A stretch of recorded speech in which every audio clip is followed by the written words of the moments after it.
What's up, everybody? Thralls Metal here once again. I'm Necrotic. I'm Jammin John. And we have yet another album review and yet another one that I was excited for, mainly because I've been listening to this band for a long time and he has never listened to this band before. Nope. What a shock, right? I know. What you guys are thinking. But this was one of those bands where, I was like, man, you know what? John's going to like this. I'm just going to call it. And, you'll see how right I was.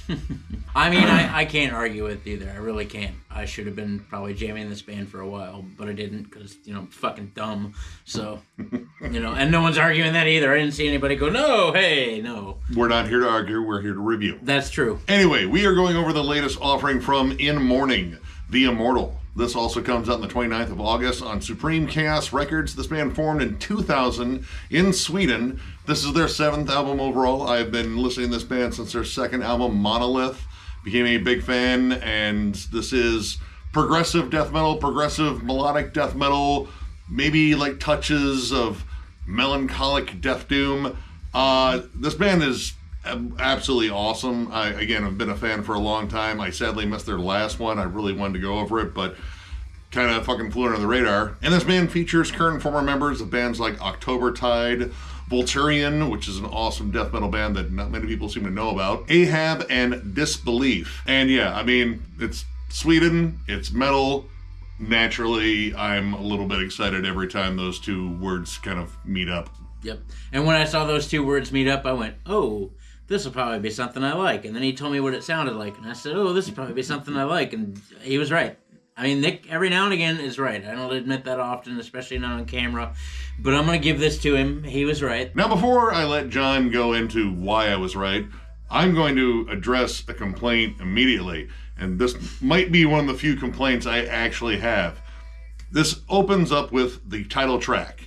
And, I didn't see the track times on or anything like that. I was like, all right, bold move, open with the title track. The title track is generally the centerpiece of the album. No, it's a fucking intro. And granted, it's soft, lush synths, and it sounds great, but I hate this trend of making the title track just a fucking intro. That's a fuck you to your album title in my mind. But that's like kind of one of my only complaints about this album. I mean, that's fair. I was shocked to see that the title track was 1:07 long and was nothing but synths, because I kind of agree that the title track should be a really strong song on the album. Like, you don't want to skip that. Did you jam the Immortal? Yeah, the song The Immortal whooped ass. In this case, it was a great setup to this record. I'm going to get into it, but it was a 1:07 instrumental. Like, okay. Skip. Yep, skip. And so then you get into the real meat and potatoes of the record. Opens up with the actual first song, Silver Crescent. First of all, the mix on this record, I don't think they could have done any better. Mixed by Alexander Backlund, who is the vocalist of Letters from the Colony. First of all, where is Letters from the Colony? It's been since 2018. Like, we love the shit out of that band. So, Alex, if you're watching, bring back Letters from the Colony. Okay, anyway, the guitars come in, they're beefy, they're chunky, gigantic. You get this big old fat staccato groove right off the bat. Like, this band does really well with groove and awesome transitions that lead into these big, beautiful, lush songs. Dark, cold, atmospheric sections. You get some double time heft. Like, the song is off to the races, but goddamn is it well done. Best way I could describe this, I mean, if you're a fan of bands like Opeth and Edge of Sanity, especially those two, because I swear, like, this album sounds like Dan Swano just kind of like snuck on it. Mm-hmm. This is like right in his wheelhouse. But also bands like Evergrey, Amorphous, and like just a little bit of that like peaceful, gloomy, melancholic death doom. A little bit of Paradise Lost. Definitely a lot of Catatonia. Kind of whirl all those bands together and you get this one. You get big, heavy, syncopated riffs. Like, there's a lot of just fun, headbangable grooves on here. That opening syncopated groove on Silver Crescent in particular, like, there's this fun little hitch in it. And it's just, instantly catchy. You have great vocal dynamics on here. The songs are lavish, they're hooky, and they're very dynamic. Like, across the board, these guys definitely explore a lot of different moods, a lot of different textures. You have somber, withdrawn songs like As Long as the Twilight Stays, which opens up with lush guitars. It's cold, but it's not that icy, dry cold. It's more like melting snow. Or even desert, like cold desert night. Like it's big, it's open, it's airy. You can hear these big forlorn melodies kind of playing to the skies, like crying, weeping. Now, As Long as the Twilight Stays does have like a long instrumental lead in, but when it gets down to like the meat of the song, you get this like almost racing, stampeding, double time groove to it. Heavier riffs, but they're still more sullen and somber. Big Insomnium vibes on there. But the song itself, it feels, again, like just cold and damp and dreary, but at the same time still like vibrant. The lead section on that song, galloping, The lead section on all the songs, man, I don't have a problem with any lead on this record whatsoever. They're always tasty, they're always tuneful, they always fit the vibe of whatever song they're on, and that's another cool thing about this record is none of these songs run into each other. They all stand out for their own individual reasons. You have some that are heavier. You have some that are notably heavier, darker, more aggressive, like The Sojourner or Staghorn. Both of those songs are absolute beasts, especially Staghorn, dude. Staghorn is kind of out to get you. There's a lot of death metal in that song. Yeah, a lot of like fun riff changes. Like that song is flat out riff city. You get some like more blackened melodies in there too. Like there's some blast beat sections where you get like some notably colder tremolos.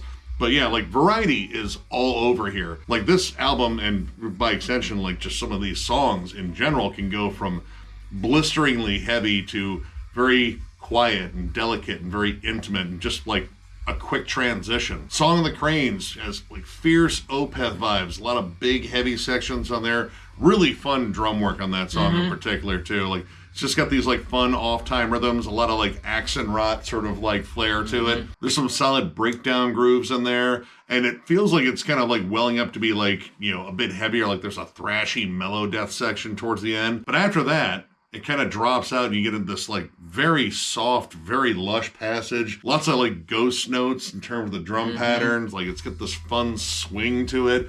And these like transitions happen all the time, but they don't feel knee-jerk. They don't feel overdone. Like this is the kind of prog that I really like, where it's more about songwriting and not about just showing off technical prowess. I mean, it's definitely the case that these guys studied older Opeth. I won't lie, because it flows a whole lot like that, because Opeth is guilty of being disgustingly heavy and beautiful when it comes down to clean passages, very just like soft and intimate, but oftentimes really jammy. Like these songs flow like that. Yeah, no, this album is set up really well from song to song. I think two heavier tracks we brought up, The Sojourner and Staghorn. In between there is probably the softest song on the album, Moonless Sky, which is just this gloomy kind of rainy day, like just melancholia.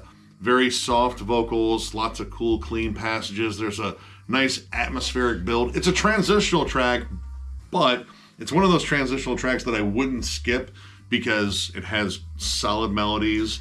The vocals on it, I think, are very just, you know, delicate and breathy, and it works so perfectly with the song. And then going into Staghorn, like, you just get this instant fucking switch in vibe. It goes almost from like a sad lullaby to just dark. And sometimes you get that within one song, like North Star.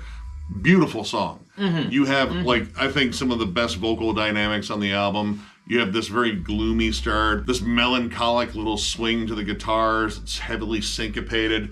And you get this, you know, good balance between these soft, breathy, very tuneful vocals and then, like, roared accents. And it builds into just an absolutely beautiful chorus. But then after that is probably one of the most savage breakdowns on the whole record, and up to this point, really, you don't quite get that heavy. Like, there are heavier sections, definitely. Again, great syncopated grooves, but this was most notably for the death metal fans because there's a bunch of awesome tremolos in there. They're descending. I mean, the groove is downright heavy. It's straight stank face, and I wasn't expecting to make that on this record up until this point. Yeah, they even harmonized the tremolos. Because baseline, even at their heaviest, this band is all about melody. Like, every single track on here, even the pointless title track intro, There's melody. There's tons of it. This is just soaked in it. Riffs are frequently harmonized. You get big like lead harmonies. The lead work itself, the solos are very melodic. And even when it does get heavy, you constantly get that contrast. Like, again, Sojourner and Staghorn, despite being heavier, darker, more aggressive tracks, still have big hooky choruses. The Sojourner, like that chorus is very ascending and bright. And the rest of the song is, I mean, kind of flexing some muscles a little bit. And those quick switches, again, between like those delicate, soft vocals to just flat out roars, which the roars have like 2 gears to them too. You get some, you know, like raspy, more desperate kind of like almost screams, like kind of that mid-range. And then you get like the low growls on there, and they usually come in and give those heavy spots like a little bit of extra oomph. But there's that constant contrast. And the songwriting dynamics on here, like these songs are so well paced. They're not too long. They don't feel, again, like overindulgent at points. Everything kind of hangs out for the right amount of time, and everything serves the song. They frequently go back to chorus hooks. The bridges don't feel like they kind of wander off the reservation a bit. They always lead you right back to like the main part of the song again. And, you know, we'll even throw in some extra gusto on like that last chorus, or even fade out in a big crescendo, or again, like some small, quiet, intimate moment. This album just kind of does everything well within like this certain arena. Like, you know, if you don't like Opeth, you probably won't like this band. Same thing goes for like Edge of Sanity too. Like if you're not a fan of that band, you know, I feel like, well, you're missing out on some good music, but I don't think you would get into this band either. But honestly, the centerpiece of this album, the last track, The Hounding, which I'm just going to go ahead and say it, why not call that one The Immortal? I mean, it's the biggest, boldest track on the entire album. You know, you could have called the opening track The Hounding, and I would have skipped it. I don't feel right skipping the title track. Either way, the music on this song, it's the longest track, and this is like pretty much Edge of Sanity's Crimson and Opeth's Blackwater Park combined. Bold statement, but trust me, listen to it. It has elements of both. The songwriting on this song is some of the most dynamic. You have like some of their gloomiest, some of their darkest tinged melodies, rapid fire blast beats, some absolutely savage machine gun chugging. Like stuff in there that just instantly reminded me of Opeth. Like there was part of me that was like almost gearing up for like a Deliverance style breakdown. Oh, like, that would have been sick. If it happened, like I fucking welcome it with open arms. There's a lot more in the way of transitions in the song, but again, everything is very focused. You have, again, a beautiful chorus, and there's a lot of cool give and take between the vocals. And again, like this is, you know, kind of an excellent example of like a bigger song showing some restraint in terms of like, again, not getting too wild, not getting too technical, but again, showing off songcraft and remaining catchy no matter where they went. Like this entire album was loaded with solid melodic hooks, and none of it came across as like pretentious noodling. Like there wasn't like a pointless like keyboard solo or like a jazz breakdown that just didn't fit. No, but they did sweeten them all up. There's spice to every flavor that's going on here. There's no overboard technical moments, but there are little things like little harmonies thrown in, or harmonizing like certain end parts of a lead, or just enough flash to make you go, yeah, that's really cool. Like more, you know, elaborate or lavish transitions, you know, good build-ups too. Like there's a lot of instrumental lead-in. And again, like returning to like, you know, like just rudimentary stuff, like syncopated, hefty grooves. Like, you know, they're not like the most complicated syncopation, but they get you kind of in the song, they drive the song, and they build on them really well. This has a lot of elements of a lot of bands I like, and in terms of like anything I didn't like on here, man, like this does this one style particularly well. And I've been listening to this band for a while, and I think this is up there with like some of their strongest work. There wasn't any like moment on here in any of these songs where I felt like they hung on to something too long, or, you know, like transitioned awkwardly into the next song. Like this is a well-balanced album. There's a lot of riff variety on it. Yeah, like I'd be hard-pressed to find anything wrong with this album, especially if you love this style of music. I actually don't have any complaints at all. It's very well done. Like, the big songs, but they cover a lot of ground and they flow incredibly well. I didn't have any problems either with transitions or anything. There's not a single moment on this record where they transitioned and I went like, yeah, that was all right. Like, no, they pretty much nailed it. And not only did they go into it well, but they came out of it well.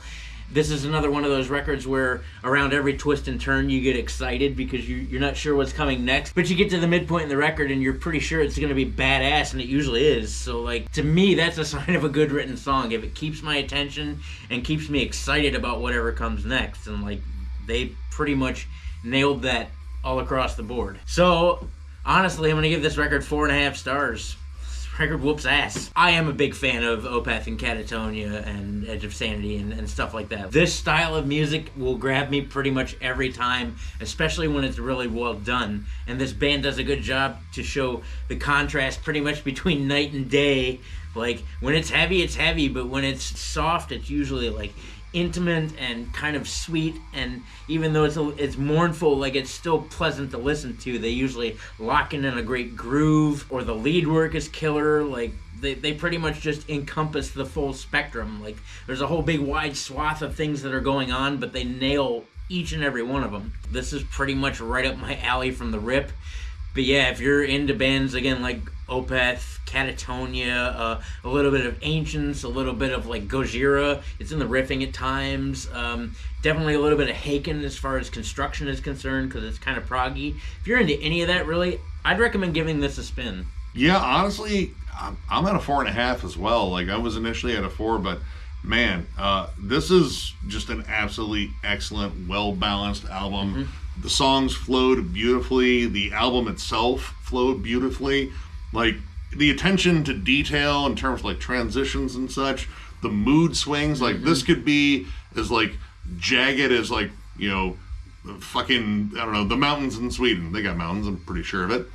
Or as soft and tender as, like, I don't know, velvet or a chinchilla or something. I don't know. I'm not great at comparisons right now. But there is this just awesome thing about this album that I just feel like kind of drawn into it. The melodic passages with the clean vocals are absolutely beautiful. Again, delicate and breathy. And then you get the harsh screaming and the heavier syncopated riffs.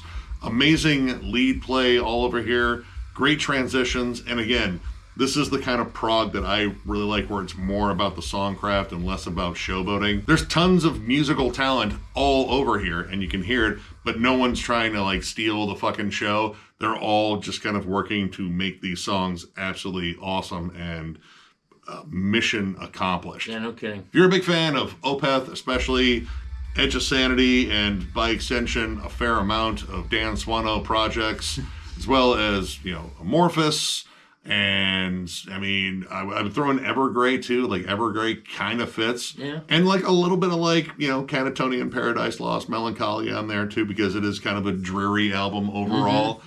Check this album out. Really solid work. And I need to get that last one, because I need to check it out and see if it's as good as this one. So, if you enjoyed this review, give it a thumbs up, and if you are new to the channel, subscribe, because we do stuff like this all the time. We also have memberships. They're only 99 cents, and Lone Perk is doing a members-only live stream, which we might actually have a date for a members-only live stream in the future. Either way, memberships are the main way to support the channel, and there's a join button down there for you to hit in some interesting time signature, because this is a prog review, and that's the only thing that I could make a joke about there. So go for it. No 4/4 time shit. Way to go, Mr. Funny Man. I'm sure all of our subscribers are greatly impressed. If you're not that impressed and you don't hit the join button, that's fine too, because we do tons of not members only stuff, album reviews, discography rankings. We got At the Gates coming up next. We do a little segment in tandem called Thralls and Metal's Greatest Hits, where we pick out all the greatest songs from our discography that we ranked, and that kind of sucks, but we do it for you guys, and it seems to be something you enjoy. Outside of that, tons of segments, tons of discussion forums, tons of stuff all the time. So what we do here at Thralls and Metal, we do it for you guys because, well, gosh darn it, we appreciate you being here. Thank you for being a part of this channel. Thank you for continuing to support us as we do what we do. Doesn't make any sense to me, but the channel keeps growing, and we're appreciative of that. Thank you. Gosh darn it. Easy with the G-rated filth. Gosh darn it, you heard me. What the heck is your problem? But yeah, you guys absolutely rule. Tons of content coming your way. So one more big thank you, because you guys rule, and we will catch you later.